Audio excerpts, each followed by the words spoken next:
ক'ত? বিৰজু ক'ত? সুদামাই চিঞৰি উঠিল। কিন্তু সি প্ৰশ্নটো ৰুক্মিণীৰ ফালে চাই কৰিলে। ৰুক্মিণী এই বিপদৰ মাজতো জ্বলি থকা জুইকুৰাৰ দৰেই জ্বলি পকি উঠিল। তাই সুদামাৰ ফালে চাই চিঞৰি উঠিল। কাক সুধিছ? মই তাৰ লগ এৰা দিনৰে পৰা তাৰ নামতো 2 লাথ মাৰোঁ। কিন্তু তোৰ ঘৈণীয়েৰৰ সৈতেতো মুখ চুপতি সি দেখা শুনাকৈ মাৰে। শুনিছোঁ তই বিৰজুৰ পৰা যোৱা বছৰ গম আনি ধাৰ মাৰিবই পৰা নাই। তই নথকাত সেই তোৰ ঘৰলৈ গ'লেও তই নেদেখা ভাও জোৰ। মোক বিৰজুৰ কথা সোধাতকৈ ঘৈণীয়েৰক সোধগৈ। সুদামা যেন এনেকুৱা মুহূৰ্ত এটাৰ বাবেহে বহুদিন অপেক্ষা কৰি আছিল। সি ভালকৈয়ে জানে সন্ধিয়া বিৰজু আহিছিল। সুদামা চহৰৰ পৰা ঘূৰি আহোঁতে নিশা 8 মানেই বাঢ়িছিল। গোহালি ঘৰত কিবা এটা খচখচনি শুনি সি মূল ঘৰলৈ নগৈ গোহালিৰ ফালে যাওঁতেই ছয়াময়াকৈ মানুহ এটা দৌৰি আন্ধাৰত মিহলি হৈ গ'ল। সুদামাক আচম্বিত কৰি সুদামাৰ ঘৈণীয়েক গোহালি ঘৰৰ দানা পাত্ৰটোৰ কাষৰ পৰা ওলাই আহিল। সুদামাই ঘৈণীয়েকক সাহস কৰি সুধিলে, কোন মানুহটো? তই ইয়াত কিয় ৰাতিখন? সুদামাই প্ৰশ্নটো কৰাৰ লগে লগেই ঘৈণীয়েক সুমিত্ৰা খঙত আখ হৈ ফুটিল।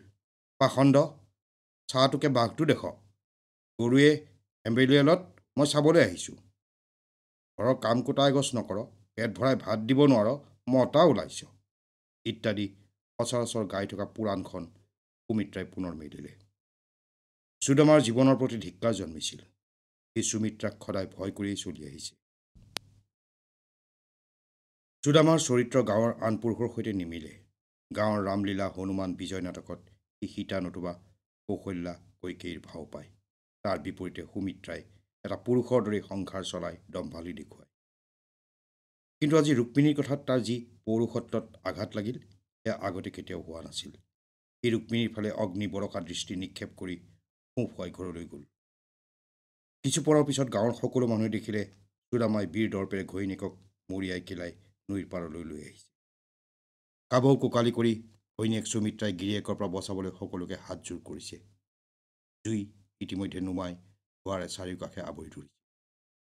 মাইকী মানুহ ল'ৰা ছোৱালীবোৰে ৰাউচি জুৰি কন্দা কটা কৰি আছিল। সন্তানৰ মৃত শৰীৰ চিতাত তোলা দৃশ্যৰ দৰেই এই দৃশ্য। মায়া, বিমলা, সীতাহঁতে ধোৱাই থকা আধা পোৰা চটবোৰত হাত বুলাই উচুপি উচুপি কান্দিছিল। এনে পৰিস্থিতিতেই সুমিত্ৰাই কৈ পেলালে, হয় জুই বিৰজুৱে লগালে। মুখীয়াৰ নিৰ্দেশত সি জুই জ্বলাবলৈ আহোঁতে তাহাঁতৰ ঘৰত সোমাইছিল। সিয়েই তাইক সকলো পৰিকল্পনাৰ কথা কৈছিল।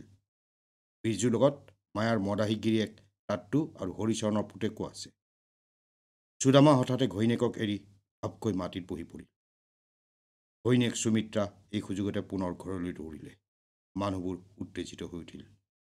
জুই জ্বলোৱা আটাইকেইটাকে এসেকা দিবলৈ হাতত দা কুঠাৰলৈ প্ৰস্তুত হ'ল। সঞ্জীৱে এই উত্তপ্ত পৰিস্থিতি সকলোকে চিঞৰি বাধা দিলে।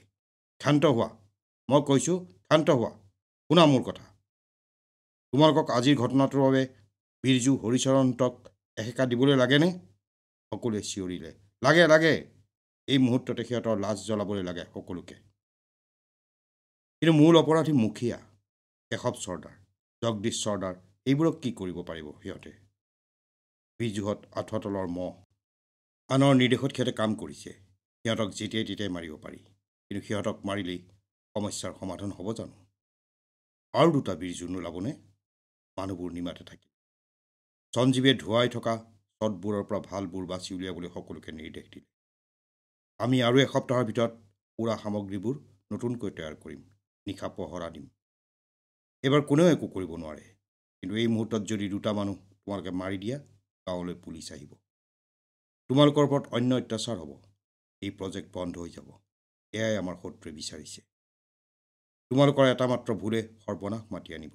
উত্তেজিত নহ'বা।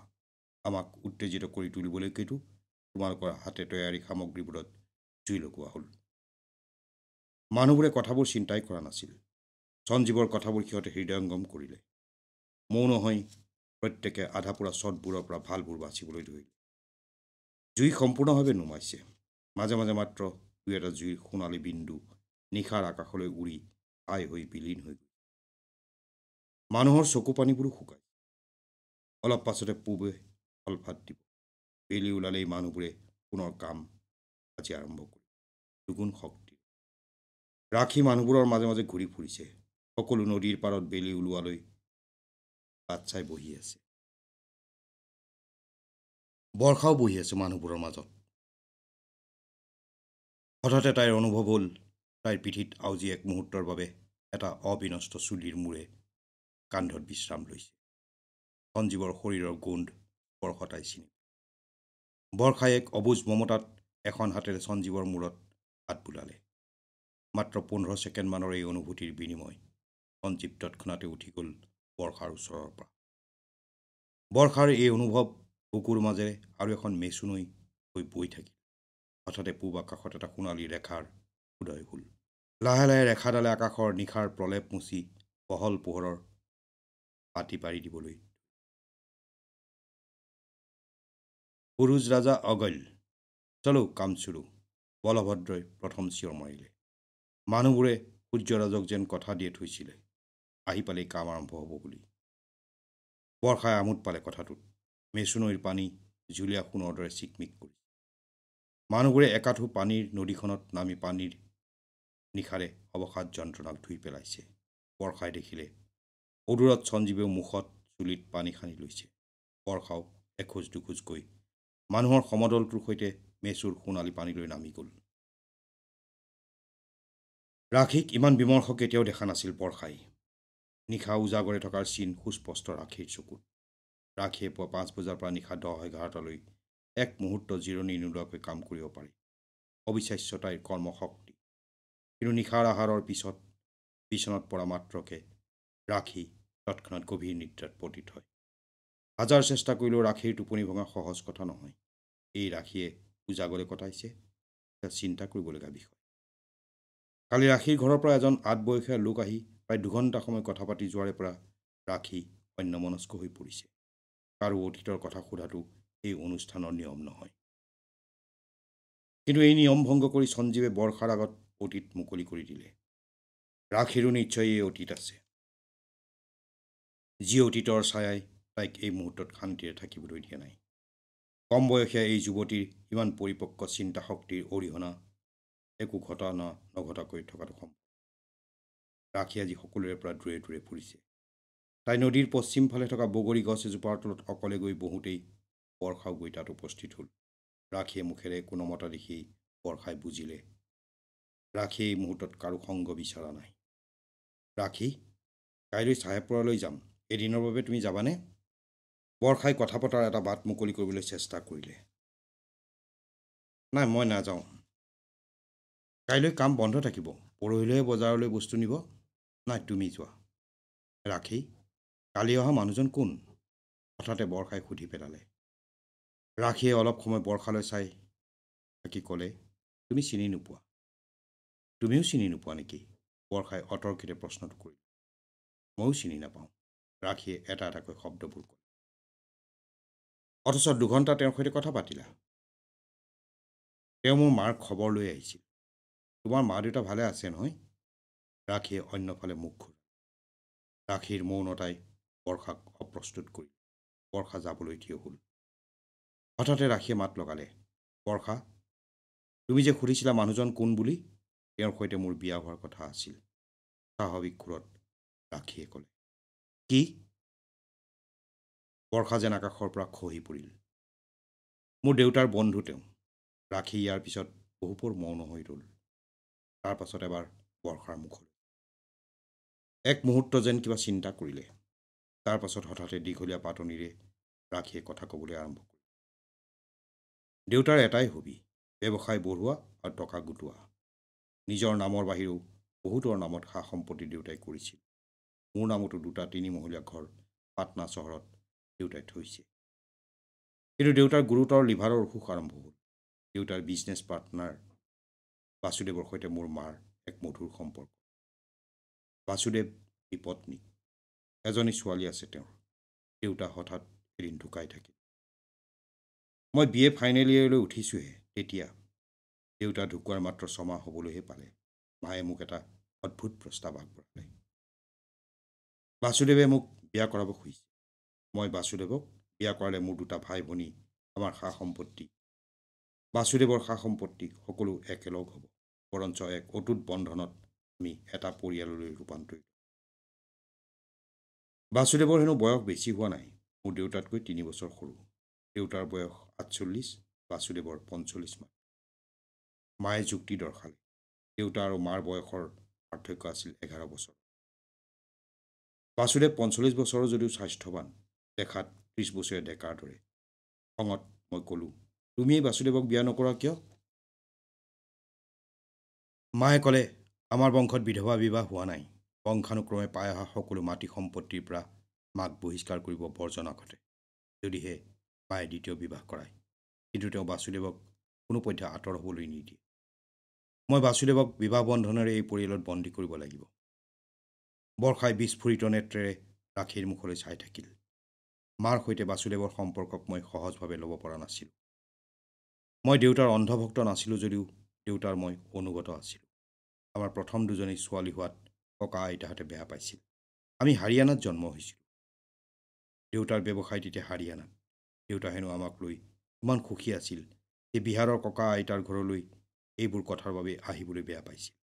আনকি মায়ে ল'ৰা সন্তান এটা কামনা কৰাৰ পিছতো হেনো দেউতাই কৈছিল, মোৰ ঘৰলৈ লক্ষী সৰস্বতী নিজে আহিছে, মোক কৃষ্ণ কানহায়া নালাগে। মোৰ দুটা জোৱাই মোৰ পুত্ৰ হ'ব, কিন্তু তথাপিও আমাৰ এটা ভাইটিও হ'ল। ভাইটিৰ ১১ বছৰ হওঁতে দেউতা ঢুকাল। দেউতাৰ মৃত্যুৰ পাছত মাৰ সৈতে বাসুদেৱৰ অন্তৰংগতা সেইবাবেই সহ্য কৰিব নোৱাৰিছিল। দেউতাৰ প্ৰতি থকা স্নেহে মাক এগৰাকী অচিনাকি মানুহৰ দৰে মোৰ আগত থিয় কৰাইছিল। মায়ে যেতিয়া এই প্ৰস্তাৱ দাঙি ধৰিলে, মাৰ প্ৰতি অসহিষ্ণুতা আৰু বাঢ়িল। মাক মই সহ্য কৰিব নোৱাৰা হ'লোঁ। সেইবাবেই তুমি পৰিয়াল ত্যাগ কৰি ইনচাইটত যোগ দিলা। নহয় বৰ্ষা, তুমি নুবুজিবা। মোৰ জীৱনত এনে কিছুমান ঘটনা ঘটিছিল যে মাৰ এই প্ৰস্তাৱ একেবাৰে নগণ্য হৈ পৰিছিল। মোক আৰু একো নুসুধিবা বৰ্ষা, প্লিজ। ৰাখীয়ে শুকুকাই কান্দি পেলালে বৰ্ষাক আচম্বিত কৰি। বৰ্ষাই কেতিয়াও ৰাখীক এনেকুৱাকৈ ভাঙি পৰা দেখা নাছিল। ৰাখী বৰ্ষাতকৈ বহু কঠোৰ, পৰিপক্ক। কিন্তু বৰ্ষাৰ সন্মুখত আজি যি ৰাখী বহি আছে, তাই যেন পৃথিৱীৰ সবাতোকৈ নিঃসহায় দুৰ্বল নাৰী। বৰ্ষাই একো নকৈ ৰাখীৰ বাহুত হাত থলে। তুমি একো ক'ব নালাগে ৰাখী, তোমাৰ চকু পানীয়ে মোক সকলো কৈছে। কিন্তু তুমি এতিয়া ইনচাইটৰ কৰ্মী। তোমাৰ অতীত ইয়ালৈ কেতিয়াও আহিব নোৱাৰে। তোমাৰ বহুত দায়িত্ব। তোমাৰ জীৱন আৰম্ভ হৈছে। বৰ্ষাই যিমান পাৰে ৰাখীক সান্ত্বনা দিবলৈ ধৰিলে। বৰ্ষা, তুমি একো নাজানা বাবেই এইবোৰ কথা কৈছা। শুনা, তুমি বাৰু কল্পনা কৰিব পাৰানে বিবাহৰ পূৰ্বে কোনোবা মাতৃয়ে কন্যাক আমাৰ সমাজত গৰ্ভনিৰোধক পিল মায়ে মোক খাবলৈ দিয়ে। মই নিঃসন্দেহ। ইতিমধ্যে মই লক্ষ্য কৰিছিলোঁ বাসুদেৱৰ মাৰ সৈতে কিবা মনোমালিন্য ঘটিছিল। মই পেটে পেটে বৰ আনন্দ পাওঁ। বাসুদেৱ প্ৰায় এসপ্তাহমান আমাৰ ঘৰলৈ নাহিল। মাৰ তেতিয়া অৱৰ্ণনীয় চেহেৰা। মোৰ ওপৰত বাসুদেৱৰ বিয়া কৰাৰ হেঁচা বেছিকৈ পৰিল। ময়ো মাক উভতি ধৰিলোঁ দুগুণ খঙত। মই ভাবিলোঁ এয়াই সুবৰ্ণ সুযোগ বাসুদেৱক আঁতৰোৱাৰ। পিছে এদিন সকলো ঘটনা ওলট পালট হৈ গ'ল। মোৰ কলেজ বন্ধত ঘৰত আছিলোঁ। ভাই ভনীকেইটা গ'ল বৰদেউতাৰ ঘৰলৈ। হঠাতে বাসুদেৱ আহিল। সচৰাচৰ মা বাসুদেৱৰ সৈতে কথা বাৰ্তাত ব্যস্ত হয়। আমি তেনে সময়ত নিজৰ কোঠালীলৈ যাওঁ। সেইদিনাও তেনেদৰেই মই মোৰ কোঠালীলৈ যাব খোজোঁতে মায়ে ক'লে যে তেওঁৰ এটা বিশেষ কাম আছে, 15 মিনিটমানত ঘূৰি আহিব। মই বাসুদেৱৰ সৈতে কথা বতৰা পাতিব লাগে। অনিচ্ছা সত্ত্বেও মই বাসুদেৱৰ ওচৰত বহিলোঁ। ৰাখী এইবাৰ মৌন হৈ পৰিল। মৌনতাই বহু কথাই ক'ব পাৰে। বৰ্ষাই ৰাখীৰ মৌন নিস্তেজ মুখলৈ চাই বহু কথাই বুজি পালে। ৰাখীৰ মৌনতাই বৰ্ষাক ব্যথিত কৰি তুলিলে। নকলেও বৰ্ষাই বুজিলে ৰাখীৰ জীৱনৰ সবাতোকৈ ডাঙৰ দুৰ্যোগটোলৈ ঠেলি দিলে তাইৰ অৰ্থলোভী মাকেই। বৰ্ষাই মৌনতা ভংগ কৰি ক'লে, উঠা ৰাখী, মোক বিদ্যা বাইদেৱে শিকাইছিল, যি মুহূৰ্তই তোমাক যন্ত্ৰণা দিয়ে সেই মুহূৰ্তক মনলৈ নানিবা। ব'লা উঠা।